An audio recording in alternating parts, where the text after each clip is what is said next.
యాక్చువల్గా ఈ కలకట్టాలో జరిగినటువంటి ఈ యొక్క సంఘటన పూర్వపరాలు ఏంటి? ఆ యొక్క సంజయ్ రాయ్ అనేవాడు అసలు ఎవరు? ఆ జూనియర్ డాక్టర్ ఆ టైంలో అక్కడ ఎందుకుంది? ఆ వివరాలు తెలియజేయండి.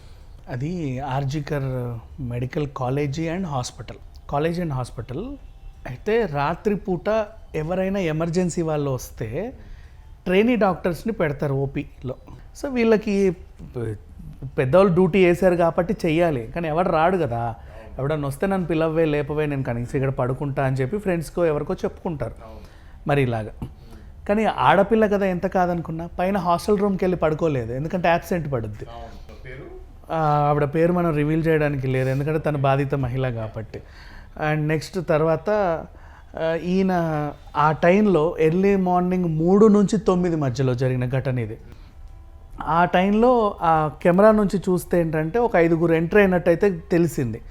అందులో 4 ఇటువైపు వెళ్ళారు. ఎటువైపు? బెడ్ల మీద పేషెంట్లు ఉంటారు కదా, వాళ్ళకి అక్కడ లోపల వాష్రూమ్ వాడడానికి లేదు. లోపల వాష్రూమ్లో పేషెంట్లే వాడాలా. పేషెంట్ కూడా నువ్వు తోడుగా నిద్రపోయే వాళ్ళు ఉంటే బయటికి వెళ్ళి అక్కడ వాష్రూమ్ యూజ్ చేసుకొని మళ్ళీ ఆ వెనక గేట్ నుంచి వచ్చి ఇక్కడ పడుకోవాలి. ఏ హాస్పిటల్ అయినా ఇలాగే ఉంటుంది, రెగ్యులర్ రూల్, అందరికీ తెలుసు. ఎవరైనా హాస్పిటల్లో పేషెంట్ కూడా ఉన్న వాళ్ళకి అర్థమవుతుంది. పేషెంట్లు వాళ్ళు వాడనివ్వరు. సో వీళ్ళు అలా వెళ్ళి వచ్చిన వాళ్ళు 4 ఉన్నారు. సరే, ఆ 4 ఒక్కొక్క టైంలో వచ్చాడు. 3 ప్రాంతంలో వీడు ఎంటర్ అయ్యాడు. వీడు ఇటు వెళ్ళాడు, సెమినార్ హాల్ వైపు వెళ్ళాడు. అదొకటి రికార్డ్ అయింది అంతే. అక్కడ ఏం జరిగిందనేది ఇప్పటిదాకా ఎవరికి తెలియదు. తెల్లారి లేసి చూస్తే అమ్మాయి శవమై ఉంది.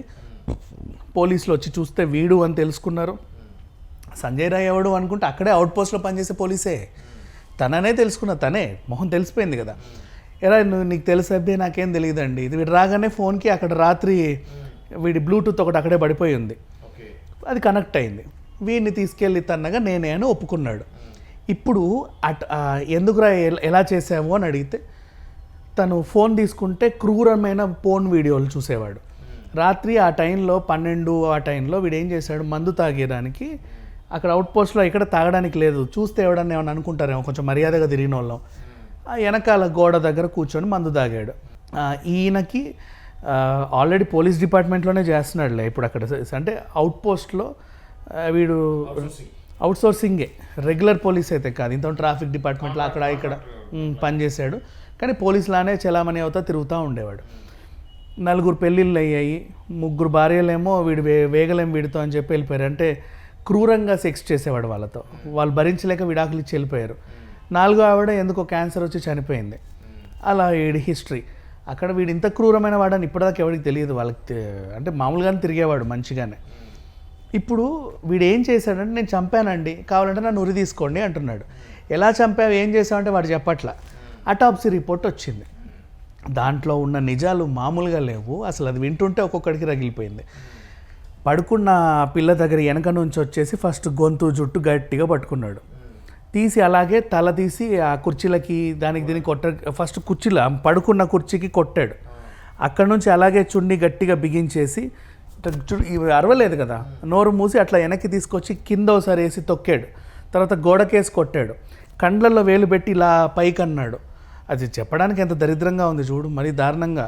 అండ్ మళ్ళీ అక్కడ ఎటు పడితే అటు కొట్టి కొట్టి కొట్టి కొట్టి కొట్టి గొంతు నులిమి ఆ పిల్లని చంపేశాడు. చనిపోయిన పిల్ల పైన క్రూరంగా వీడు చూసే వీడియోలు ఎలాగైతే ఉంటాయో అలా రేప్ చేశాడు.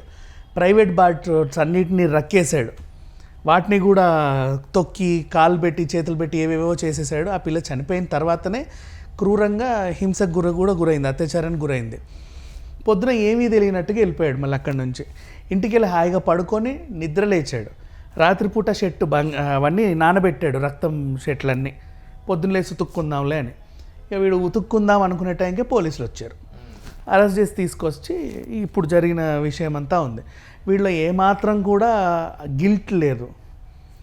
ఊరేసుకుంటావు, ఊరేసుకోపో అంతే. చేయలేదని చెప్పట్లే కదా, ఒప్పుకుంటున్నా కదా, అయితే ఊరేసుకో. నిన్ను కొట్టడానికి కూడా లేదు కదా, అంటే నువ్వు ఏదో నిజంగా ఎక్కడానికి కొట్టాలి. ఎందుకు చేసావని అడడానికి కొట్టాలి, ఎందుకు చేసావని అడడానికి కూడా లేదు. నేను వాడి మానసిక స్థితి అలా ఉంది, ఫోన్ వీడియోలు అలా చూసేవాడు. అంటే ఒక సైకో. నువ్వు కొడుతున్న కొద్దీ వాడి సైకిక్ ఇంకా పెరుగుతుంది తప్ప తగ్గదు.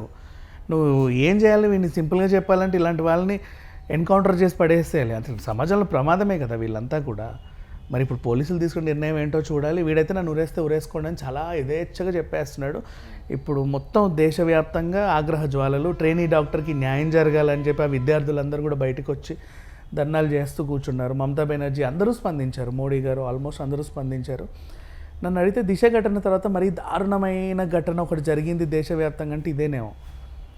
ఇట్లా ఉంది పరిస్థితి. ఢిల్లీలో జరిగింది కదా అదే, రన్నింగ్ బస్లో జరిగింది. సో ఇప్పుడు మన హైదరాబాద్ దిశ ఒకటి, ఇట్లా కొన్ని రేర్ దాంట్లో ఇదొకటి చేసుకోవచ్చు. బట్ చాలా దారుణంగా, ఢిల్లీది నిర్భయ. ఇది చాలా దారుణంగా ఉంది పరిస్థితి. అంటే హింసించి ఒక సైకో చేతిలో అత్యాచారానికి గురై చనిపోయింది. చనిపోయి అత్యాచారానికి గురైంది. ఇది ఇంకొక వెరైటీ. ఫస్ట్ దాన్ని చంపేశాడు అరవకుండా, ఇష్టం ఉన్నట్టు కొట్టి. ఆ సెమినార్ హాల్ ఏం పాపం చేసిందో, ఈమెను ఆ రోజు పిలుచుకుంది, ఆవిడ వెళ్ళి పడుకుంది. అదే రోజు నైట్ డ్యూటీ ఎందుకు వేయించుకుందో, అక్కడికే వెళ్ళి పడుకోవాలి. ఎందుకంటే ఒక్క పేషెంట్ వచ్చినా సరే ఈ పిల్ల బతికేది కదా. అంటే అట్లా కోరుకోవద్దు, పేషెంట్ రావాలంటే ఎవడికో ఏదో అవ్వాలి మళ్ళీ. ఇది ఓవరాల్గా జరిగింది.